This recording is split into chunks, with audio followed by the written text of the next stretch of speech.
Bab 53, menolong tanpa meminta imbalan. Yongki sedang asik-asiknya bercumbu dengan sang istri, sampai dia merasa terusik dengan gedoran pintu berkali-kali. Sudah bisa dipastikan jika yang berani melakukan itu hanyalah Miftah. "Ah, sialan dia," umpat Yongki. Indria tertawa melihat ekspresi kesal suaminya, lalu membenarkan cadarnya kembali. Setelah memastikan istrinya sudah rapi kembali, Yongki baru membuka pintu. "Assalamualaikum." "Salam, Miftah semangat 45. "Waalaikumsalam," jawab Yongki merengut. "Astagfirullah, kamu ngapain bermuka jelek gitu, Yong?" tanya Miftah sok tidak tahu. "Basi kau," sergah Yongki. "Hahaha, habisnya kamu ini tidak kira-kira sih dalam keadaan kerja," ejek Miftah. "Orang jomblo sepertimu mana tahu, Mif," balas Yongki. "Dahlah, bete aku. Tuh aku ajak Safira yang mau melamar kerja sekalian," ucap Miftah. "Iya, bagaimana kasus pembulian itu?" tanya Yongki. "Lancar. Kebetulan setelah diselidiki mereka bertiga memang seringkali meresahkan murid lain," jawab Miftah. "Di mana Safira?" tanya Indria. "Tuh di luar. Yuk keluar. Jangan di dalam nanti bawaan," sindir Miftah. Indria sangat malu sekali, tetapi Yongki langsung menggenggam erat jemari sang istri. "Abaikan saja dia, namanya orang jomblo pasti iri," bisik Yongki. Indria tertawa lirih.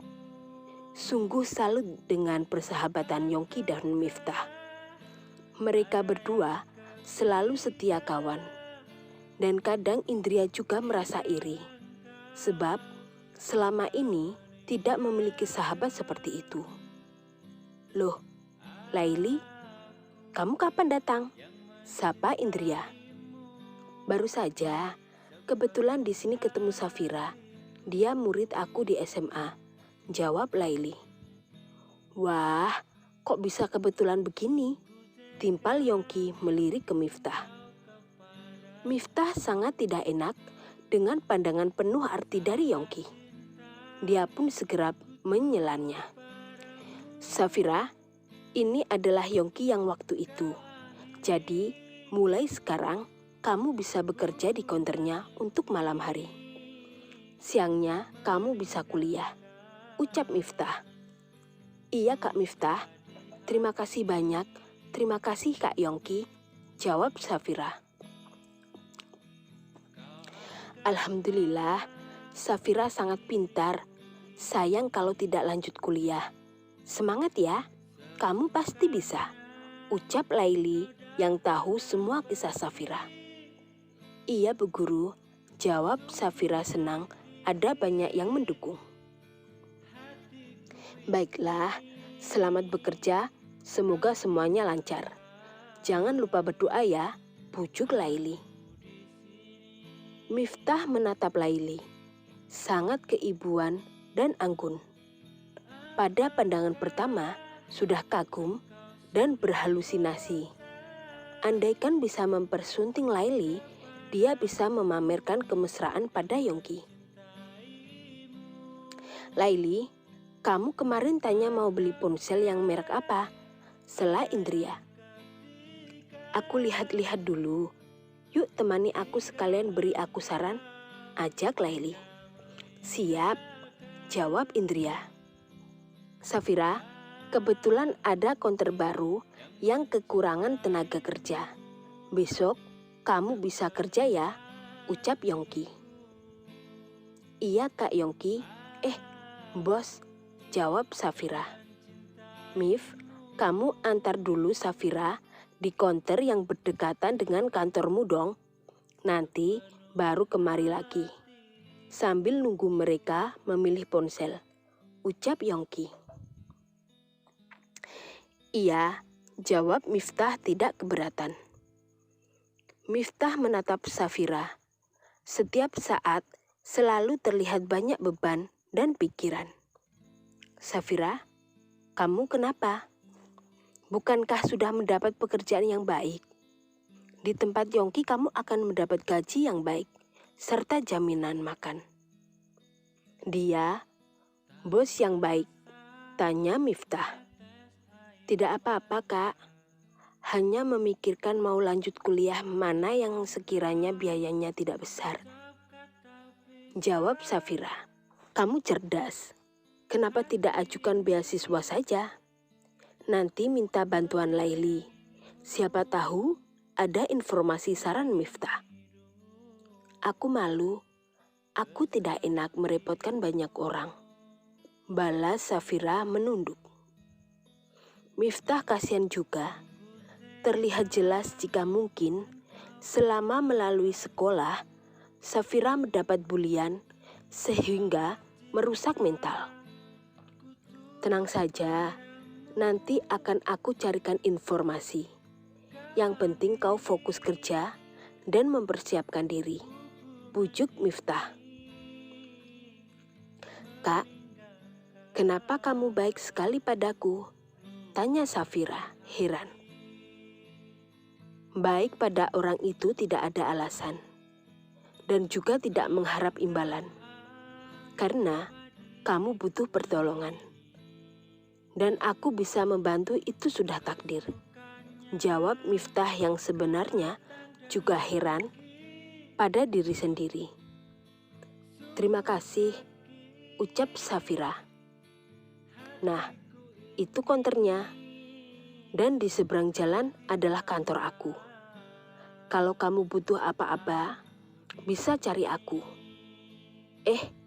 Atau lebih mudah mana nomor ponselmu? Aku tidak punya ponsel, jawab Safira jujur.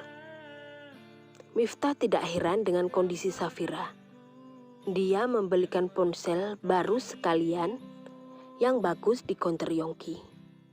Tetapi Safira tahu diri dan tidak mau menerimanya. Ambil saja, nanti biar aku bilang ke Yongki dan memotong gaji kamu setiap bulannya. Selama setahun, biar tidak keberatan kamu. Pujuk Miftah. Safira masih ragu untuk menerimanya karena takut. Safira, nanti kalau kamu kerja dan kuliah itu butuh ponsel, ambillah. Jangan ragu atau malu. Ayo buruan. Paksa Miftah. Aku tidak bisa mengoperasikannya. Takut nanti malah rusak. Jawab Safira yang memang selama ini tidak pernah punya HP. Ya udah, aku ajarin setelah ini. Kamu kan cerdas. Pasti langsung bisa sekali lihat. Balas Miftah. Miftah memperkenalkan Safira pada anak buah Yongki yang lain. Karena Miftah tahu dengan karakter Safira tidak akan mudah untuk beradaptasi dengan orang lain.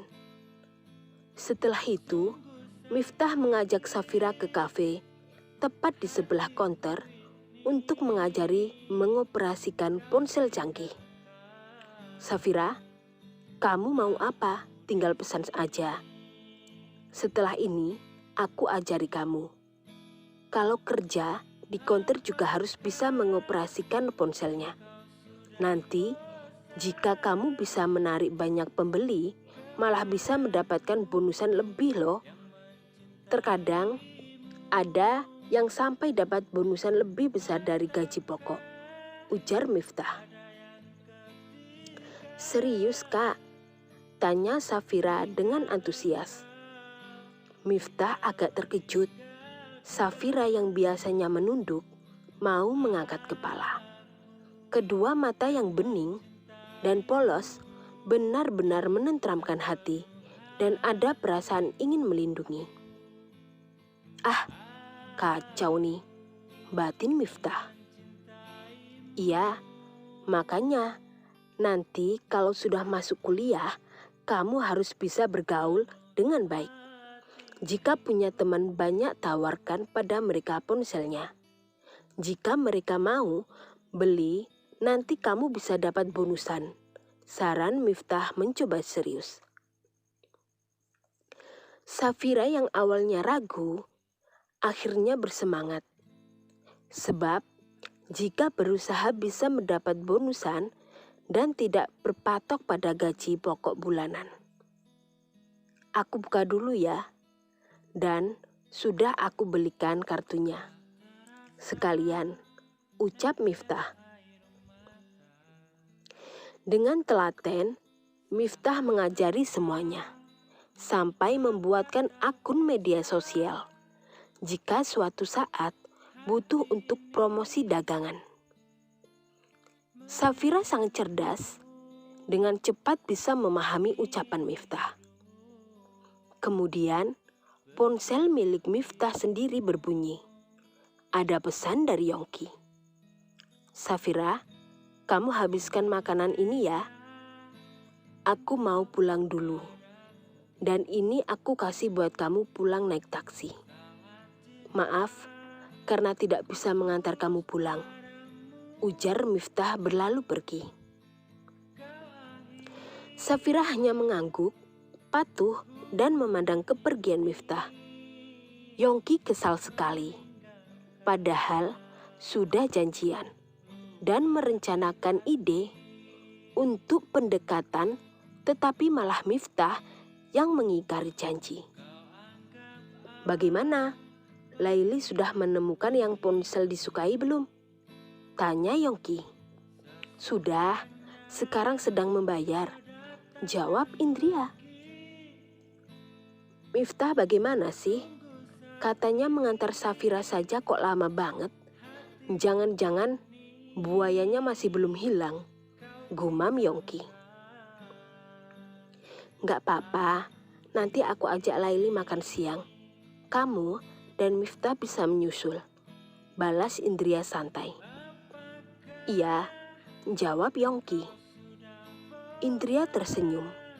Dia tahu di balik sikap suaminya yang rese, sebenarnya selalu peduli pada orang lain. Indria, aku sudah mendapatkan yang aku mau. Aku pamit pulang dulu ya, ucap Laili. Tunggu. Bagaimana kalau kita makan siang bersama? Aku traktir deh, ajak Indria. Wah, baik banget. Kebetulan aku juga belum makan siang. Jawab Laili tidak menolak. Yuk, jalan Indria. Suami kamu tidak ikut? Tanya Laili heran. Menyelesaikan pekerjaan yang nanggung. Jadi, nanti aku pesankan dulu sambil menyelesaikan kerjaannya. Jawab Indria. Oh iya, gumam Laili mengerti. Mas, nanti kalau pesanan sudah siap, aku telepon kamu ya. Assalamualaikum, pamit Indria. Waalaikumsalam, jawab Yongki sangat lembut.